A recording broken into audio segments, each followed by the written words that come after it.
আজকে নিয়ে গত 3 দিন যাবৎ আমি সেন্ট মার্টিন দ্বীপে আছি। এখানে আমার একাকিত্ব সময় পার হচ্ছে। আসলে একাকিত্বকে সবসময় নেগেটিভলি ভাবার কিছু নেই, এখান থেকে অনেক পজিটিভ ফিডব্যাকও বেরিয়ে আসে। যেমন ধরুন, আপনি অনেকে মিলে ঘুরতে গেলেন, সেখানে হয়তো অনেক আনন্দ ফুর্তি করে ঘুরে আসলেন, কিন্তু আপনি নিজেকে নিজে কতটুকু সময় দিলেন, প্রকৃতির সাথে কতটুকু সময় দিতে পারলেন। তাই আমি মনে করি মাঝে মাঝে একা একা ঘুরতে যান, নিজেকে নিজে সময় দিতে পারবেন, নিজের কাছে নিজে প্রশ্ন করতে পারবেন, প্রকৃতির সাথে কথা বলতে পারবেন।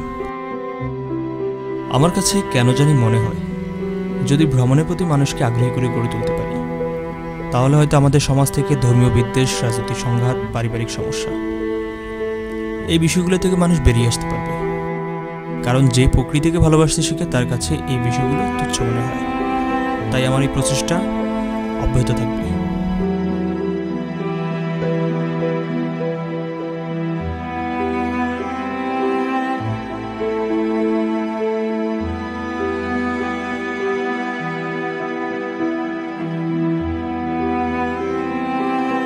এই পর্বটি হচ্ছে সেন্ট মার্টিন ভ্রমণের 3 নম্বর পর্ব। গত 2টি পর্বের মাধ্যমে আমি আমার ভ্রমণ অভিজ্ঞতা আপনাদের মাঝে শেয়ার করেছি, বা আমার নিজের ভ্রমণ ডায়েরিও বলতে পারেন। তবে এই পর্বে আপনারা বেশ কিছু ইনফরমেশন পাবেন। সো দেখতে থাকুন।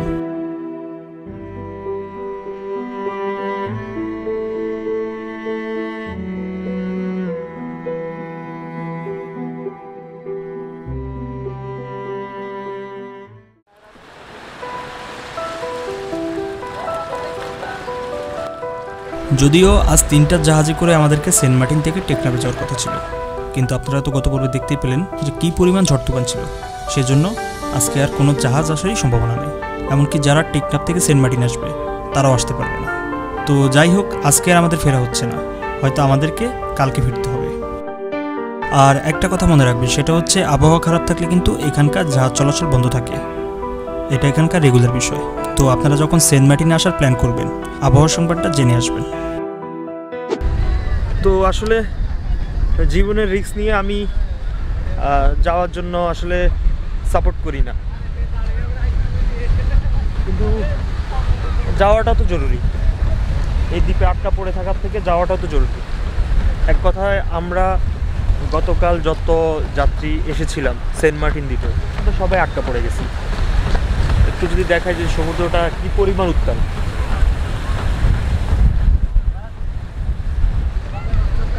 নামছি না ব্রিজে, মানে ইয়ে থাকা নামছি।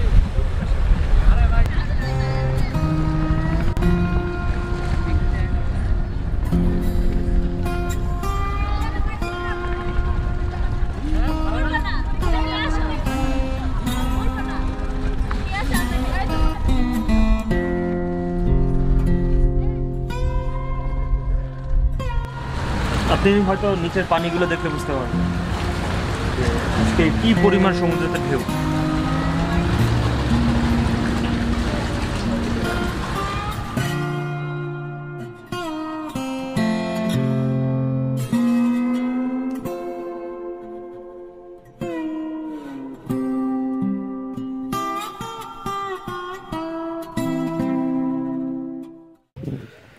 শুভ সকাল।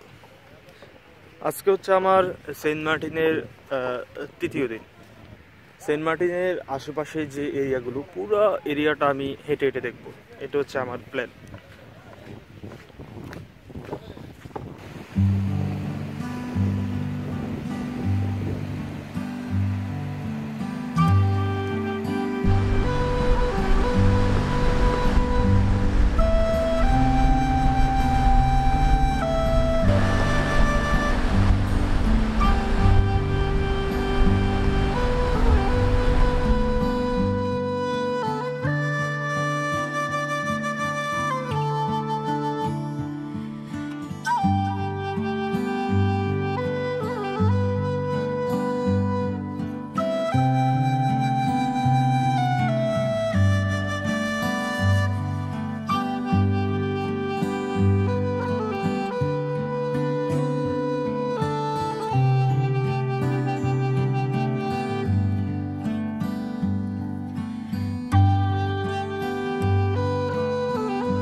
সেন্ট মার্টিনে সকালবেলা ডিম খিচুড়ি হচ্ছে 70 টাকা। দেখি খেতে কেমন। সেন্ট মার্টিন ভ্রমণের ক্ষেত্রে কিছু সহজ গাইডলাইন আমি আপনাদেরকে দেওয়ার কথা ছিল, তো চলুন চট করে সেই গাইডলাইনটি দেখে আসি। প্রথমে আপনাকে দেশের যে কোনো প্রান্ত থেকে টেকনাফ পর্যন্ত আসতেই হবে। আমি যদি ঢাকা থেকে আসার কথা বলি, সেক্ষেত্রে আপনাকে গাবতলী, কল্যাণপুর, কলাবাগান, ফকিরাপুল, সায়দাবাদ এই কয়েকটি বাস স্ট্যান্ড থেকে বাস পেয়ে যাবেন টেকনাফ আসার জন্য। যেমন শ্যামলী পরিবহন, সেন্ট মার্টিন পরিবহন, এসালম, সৈদিয়া, হানিফ এবং গ্রিন লাইন পরিবহন সরাসরি টেকনাফ আসে। তবে সবগুলা বাসে কিন্তু বিকাল 5টা থেকে সন্ধ্যা 7টার ভিতরে টেকনাফের উদ্দেশ্যে ছেড়ে চলে আসে। এখানে আবার এসি এবং নন এসি এই দুইটা ক্যাটালগের ভিতরে নন এসি হচ্ছে 900 টাকা করে টিকিট, আর এসিতে আসলে 1300 থেকে 2000 টাকার ভিতরে পাবেন। সবগুলা বাসে প্রায় আপনাকে সকাল 7টা থেকে 8টার ভিতরে টেকনাফের নির্দিষ্ট জাহাজঘাটে নামিয়ে দিবে। টেকনাফ থেকে সেন্ট মার্টিন পর্যন্ত এই বাকিটা রাস্তা আপনাকে আসতে হবে জাহাজে করে। এই যাত্রায় আপনার সময় লাগতে পারে প্রায় 3.5 ঘন্টার মতো। অক্টোবর থেকে মার্চ বা এপ্রিল এই সময়টাতে এই রুটে প্রায় 5টির মতো জাহাজ চলাচল করে, যেমন Keari Sindbad, Keari cruise and dine, bay cruise, Atlantica cruise এবং এমবি ফারহান। এবং এগুলো সবগুলো সকাল 9:30টার ভিতরে টেকনাফ থেকে সেন্ট মার্টিনের উদ্দেশ্যে যাত্রা শুরু করবে। মার্চ এবং এপ্রিল এরপরে সমুদ্র উত্তাল থাকার কারণে এই রুটে আর জাহাজ চলাচল করে না। ওই সময় যদি সেন্ট মার্টিন যেতে চান তাহলে কি করবেন? তাহলে আপনারা টেকনাফ থেকে সেন্ট মার্টিন যাওয়ার জন্য ট্রলার পেয়ে যাবেন। ট্রলারের ভাড়া নেবে ধরুন 150 থেকে 200 টাকার মতো, তবে এটা একটু রিস্কি হয়ে যায়। আর জাহাজের ভাড়া আপ ডাউন 550 টাকা থেকে শুরু, এটা হচ্ছে ইস্টার্ন টিকিট। আর আপনি যদি বসে যাওয়া আসা করতে চান সেক্ষেত্রে আপনাকে 1,500 টাকার মতো খরচ করতে হবে। আর বসার টিকিটগুলো কিন্তু আপনাকে অ্যাডভান্স কাটতে হবে, ইনস্ট্যান্ট গিয়ে পাবেন না। আমি আপনাদেরকে একটা টিপস দিয়ে রাখি, সেটা হচ্ছে এই যাত্রা কিন্তু কেউ বসে বসে যায় না। সো অতিরিক্ত টাকা দিয়ে বসার টিকিট কেনার কোনো দরকার মনে করি না। ধরুন আপনি বাইরের প্রকৃতি উপভোগ করবেন না সিটের টাকা উসুল করবেন, তখন একটা হেজিটেশন সৃষ্টি হতে পারে আপনার ভিতরে। আচ্ছা, তো 3.5 ঘন্টা জার্নি শেষ করে আপনি প্রায় 1টা থেকে 1:30টার ভিতরে সেন্ট মার্টিন চলে আসবেন। এখানে আসার পর আপনার প্রথম কাজ হচ্ছে হোটেল বুকিং করা। তো চলুন এই বিষয়ে একটু আলোচনা করা যাক।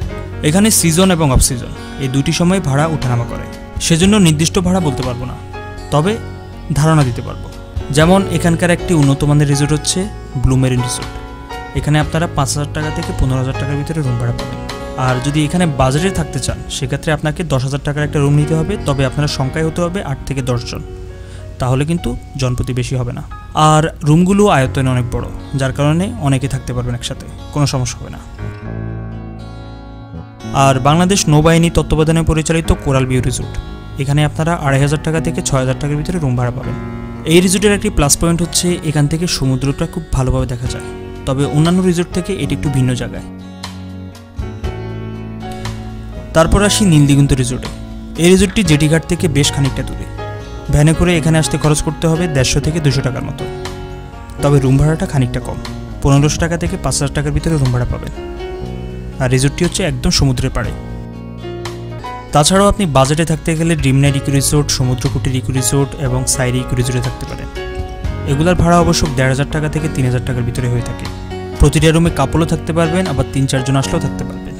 তো হোটেল বুকিং শেষ করে দুপুরে খাওয়াটা সেরেই বিকালের সময়টা আপনি চলে যেতে পারেন উত্তর দিকে সমুদ্র সৈকত এবং পশ্চিম দিকে সমুদ্র সৈকত। সাইকেল চালিয়ে বা হেঁটে হেঁটে এই দুইটি উপায়ে পুরো বিচটি ঘুরে দেখতে পারেন। রাতের বেলা বারবিকিউ এবং পরের দিন খুব সকালে উঠে চলে যাবেন ছেড়াদ্বীপে। সেন্ট মার্টিন জেটিঘাট থেকে আপনারা ছেড়াদ্বীপ যাওয়ার ট্রলার অথবা স্পিডবোট পেয়ে যাবেন, জনপ্রতি আসবে 200 টাকা করে। ছেড়াদ্বীপ থেকে দুপুর 12টার দিকে সেন্ট মার্টিনে ফিরে এসে দুপুরে খাওয়াটা সেরেই যাওয়ার জন্য প্রস্তুত হয়ে যান, কারণ 3টার দিকে হচ্ছে সেন্ট মার্টিন থেকে ফেরার জাহাজ। এখানে 3টা মানে 3টা, একটা মিনিটও আপনার জন্য অপেক্ষা করবে না। সো একটু তাড়াতাড়ি জেটিঘাটে আসার চেষ্টা করবেন। তো এতক্ষণ আমি আপনাদেরকে সেন্ট মার্টিন ভ্রমণের ছোট্ট করে একটি গাইডলাইন দেওয়ার চেষ্টা করেছি। এই ফাঁকে আমি সেন্ট মার্টিনের বিভিন্ন জায়গায় ঘুরে বেড়াচ্ছি, যেমন এখানকার স্কুল এবং কলেজ, এগুলো দেখে বেড়াচ্ছি। আর সেন্ট মার্টিন সম্পর্কে আরও টুকিটাকি ধারণা পেতে এপিসোড 1 এবং এপিসোড 2 এই দুইটি পর্ব দেখতে পারেন। তাছাড়াও সেন্ট মার্টিন ভ্রমণের ক্ষেত্রে সকল ঝামেলা এড়াতে আমাদের ট্রাভেল ভিত্তিক গ্রুপে যোগ দিয়ে ফেলুন, কারণ ওই গ্রুপের মাধ্যমে আমরা প্রতি মাসে একটি করে হলেও সেন্ট মার্টিনে গ্রুপটি দিয়ে থাকি। ডেসক্রিপশন বক্সের লিঙ্ক দেওয়া আছে। আর এখন হচ্ছে দুপুর 2টা, তার মানে 3টার দিকে যেহেতু জাহাজ আসার কথা, আমাদেরকে এখনই ফিরতে হবে। তাছাড়াও এখন দুপুরে খাওয়াটা খেয়ে নেওয়াটাও জরুরি। এটা হচ্ছে টেক চান্দা মাছ ফ্রাই, আর আলু ভর্তা, সবজি, ডাল, সালাদ, ভাত, এর টোটাল হচ্ছে 180 টাকা প্যাকেজ। দেখি খেতে কেমন।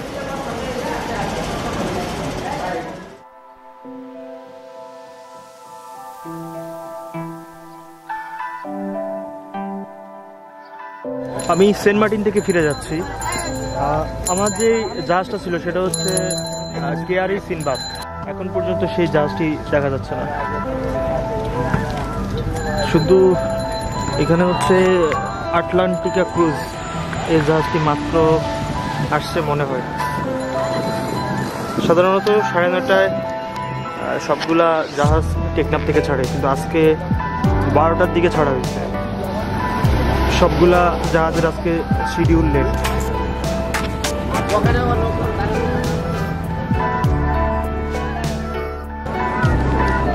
ওই যে দেখা যাচ্ছে গ্রিন লাইনের একটি ওয়াটার বাস আসতেছে।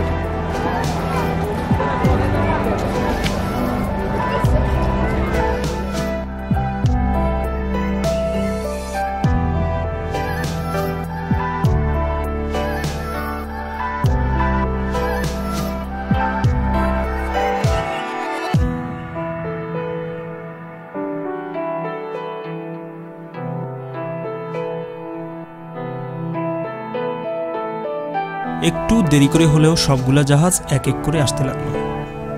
আমাদের সেন্ট মার্টিন থেকে যাত্রা শুরু হয় প্রায় বিকাল 5টার দিকে। সাধারণত 3টার দিকে সকল জাহাজ ছেড়ে যায়।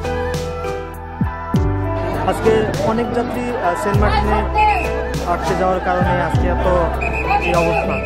তবে এখানে কর্তৃপক্ষের কাছে আমার একটা অনুরোধ, এই যে দেখেন এখানে কিন্তু কোনো রেলিং নেই, এই জায়গাতে কোনো রেলিং নেই। এখানে একটা বিপজ্জনক অবস্থার সৃষ্টি হতে পারত এবং হতেও পারে।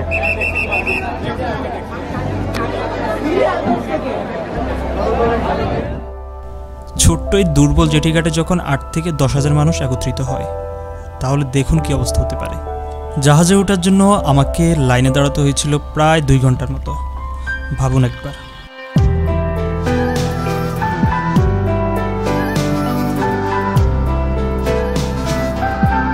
আমি টিকিট কেটেছিলাম কেয়ারি ক্রুজ অ্যান্ড ডাইন এই জাহাজটির। তার মানে বুঝতে পারতেছেন এই জাহাজের ভিতরে একটি রেস্টুরেন্ট আছে। আমি শুধু দোতলায় গিয়েছিলাম প্রাইস দেখার জন্য, খাবারের দাম কেমন। দেখার পর বাকিটা ইতিহাস। আপনারা একটু দেখে নেন। আরেকটি গুরুত্বপূর্ণ কথা, আপনারা অনেকে হয়তো জানেন যে সেন্ট মার্টিনে রাত্রিযাপন বন্ধ। এটা 2018 সালে ঘোষণা দেওয়া হয়েছিল, কিন্তু পরবর্তীকালে এই নিষেধাজ্ঞা তুলে নেওয়া হয়েছে। এখন আপনারা থাকতে পারবেন, কিন্তু ভবিষ্যতে যদি আবার এই নিষেধাজ্ঞা আসে তাহলে আমি আমার এই ভিডিও ডেসক্রিপশন বক্সে বিজ্ঞপ্তিটি দিয়ে দিব, আপনারা নিজ দায়িত্বে দেখে নেবেন। আর আমি এই পর্ব থেকে বিদায় নিচ্ছি। দেখা হচ্ছে নতুন কোনো স্থানে, নতুন কোনো পরিবেশে। ভিডিওটি ভালো লাগলে চ্যানেলটি সাবস্ক্রাইব করে সাথেই থাকুন। ধন্যবাদ সবাইকে। টাটা।